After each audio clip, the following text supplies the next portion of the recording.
அதர்ஸ்னு ஒரு low budget movie November 7 release ஆக போகுது. ஆதித்யா மாதவன், கௌரி கிஷான் நடிக்கிறாங்க. ஜிப்ரான் மியூசிக் பண்றாரு. பைசன் மூவிக்கான அடுத்த சிங்கிள் இப்போ ரிலீஸ் ஆயிடுச்சு. அக்டோபர் 17 மூவி ரிலீஸ் ஆகும், தீபாவளி ஸ்பெஷலா. அகண்டா 2 மூவில இருந்து தசரா ஸ்பெஷலா ஒரு புது போஸ்டர் ஒன்று ரிலீஸ் ஆயிருக்கு. டிசம்பர் 5 மூவி ரிலீஸ் ஆகும். நானியன் சுஜித் காம்போல ஒரு படம் ஒன்று வரப்போகுது. இந்த மூவிக்கான பூஜை இன்னைக்கு போட்டுட்டாங்க. மூவிக்கான ஷூட்டிங் சீக்கிரமே ஸ்டார்ட் ஆக போகுது. டீசல் மூவிக்கான தேர்ட் சிங்கிள் நாளைக்கு ஈவினிங் 5 மணிக்கு வரப்போகுது. மம்முட்டி மோகன்லால் காம்போல ஒரு படம் ஒன்று வரப்போகுதுன்னு ரீசெண்டா போட்ட வீடியோல நான் சொல்லியிருப்பேன். இந்த மூவிக்கான டீசர் இப்போ ரிலீஸ் ஆயிருக்கு. Title patriot. அடுத்து மலையாள சினிமாவில் வரப்போற பிக்கெஸ்ட் பேன் இந்தியன் மூவி இது. வெற்றிமாறன் இப்போ ரீசெண்டா ஒரு ஈவெண்ட்ல வடச்சென்னை 2 நான் அடுத்து எடுக்க போறது இல்ல, அது என்னோட இமீடியட் மூவி கிடையாது, என்னோட அடுத்த படம் சிம்பு படம், அதுக்கப்புறம் தான் இது நடக்குங்கிற மாதிரி அவரு சொல்லியிருக்காரு. அண்ட் இந்த சிம்பு படம் வடச்சென்னை யூனிவர்ஸ்குள்ள வருங்கிறதையும் அவர் சொல்லிட்டாரு. ஸோ இது கன்ஃபார்ம் தான். சிவகார்த்திகேயனோட பராசக்தி மூவிக்கான ஷூட்டிங் 90% கிட்ட முடிச்சுட்டாங்க. இன்னும் ஒரு 10% ஷூட்டிங் தான் பேலன்ஸ் இருக்கு. சீக்கிரமா அதுக்கான ஷூட்டிங்க முடிஞ்சிடும். ஷூட்டிங் இப்போ சென்னையில போய்கிட்டு இருக்கு. தனுஷோட இட்லி கடை மூவிக்கான ஃபர்ஸ்ட் டே வசூலை இப்ப பார்ப்போம். தமிழ்நாடு 10.70 கோடி, கர்நாடகா 1.20 கோடி, ஆந்திரா தெலுங்கானா 0.65 கோடி, ரெஸ்ட் ஆஃப் இந்தியா 0.35 கோடி, ஓவர்சீஸ் 1.85 கோடி. ஸோ இட்லி கடையோட first day world wide collection 14.75 கோடி.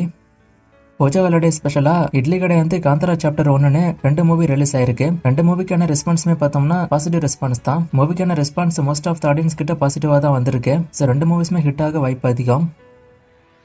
சூர்யாவோட சூர்யா 47 படத்தை ஜித்து மாதவன் எடுக்க போறது கன்ஃபார்ம் ஆயிடுச்சு. இந்த மூவிக்கான ஷூட்டிங் அடுத்த மாசம் ஸ்டார்ட் ஆக வாய்ப்பு இருக்கு. நியூஸ் இப்போ வந்திருக்கு. ஸோ அடுத்த மாசம் ஷூட்டிங் ஸ்டார்ட் ஆக போகுதுன்னா மோஸ்டா இந்த மாசமே அதுக்கான அப்டேட் வந்துடும். அடுத்த மாசம் ஷூட்டிங் ஸ்டார்ட் பண்ணி அடுத்த வருஷம் மூவி ரிலீஸ் பண்ண பிளான் பண்றாங்க. அடுத்த வருஷத்தோட செகண்ட் ஹாஃப்ல. ஃபர்ஸ்ட் ஹாஃப்ல கருப்பு மூவி ரிலீஸ் ஆகும். செகண்ட் ஹாஃப்ல சூர்யா 46 அண்ட் இந்த மூவி ரிலீஸ் ஆகும். எந்தெந்த மூவி எந்தெந்த டேட்ல வரப்போகுதுன்னு வெயிட் பண்ணி பார்ப்போம்.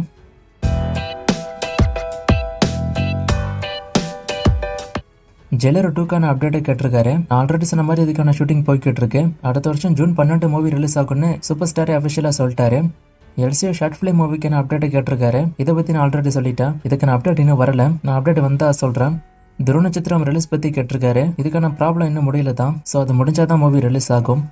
அக்டோபர் 19 லியோவோட OST வருமானு கேட்டிருக்காரு. மேபி வர வாய்ப்பு இருக்கு. அனிருத் சீக்கிரமே வரும்னு சொன்னாரு. ஸோ அது வெயிட் பண்ணி தான் பார்க்கணும். காந்தாரா சாப்டர் 1 பாக்குறதுக்கு காந்தாரா படம் பார்க்கணுமான்னு கேட்டிருக்காரு. பார்த்தா நல்லது, ஏன்னா அதோட ப்ரீக்வல் தான் இந்த மூவி.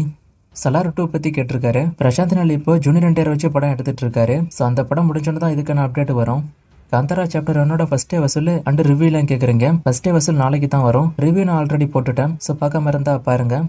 நான் லாஸ்டா போட்ட வீடியோல ஒரு ஃப்ரேம் கொடுத்து கண்டுபிடிக்க சொன்னேன். நிறைய பேர் கண்டுபிடிச்சிங்க. Answer run. இது என்னைக்கான ஃப்ரேம், இது எந்த மூவின்னு கண்டுபிடிங்க. இன்னும் நிறைய மூவிஸ்க்கான அப்டேட் எல்லாம் கேட்டிருக்கீங்க. இந்த மூவிஸ்க்கான அப்டேட் எல்லாம் நான் அப்டேட் வரும்போது சொல்றேன்.